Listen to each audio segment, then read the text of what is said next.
A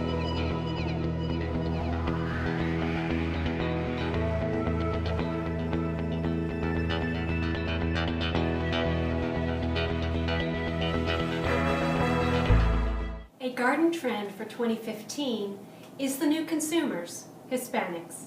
Hispanics are the largest minority in the U.S. and the fastest growing segment. They're also one of the garden industry's newest consumers for 2015. This year, Hispanic consumers are projected to have $1.5 billion in purchasing power. This group has a tremendous amount of influence and should not be ignored. Pew Research forecasts that by the year 2050, the U.S. population will be almost one-third Hispanic, specifically 47% white, 29% Hispanic, 13% Black, and 9% Asian. As race demographics evolve, new consumer faces will be increasingly important to represent.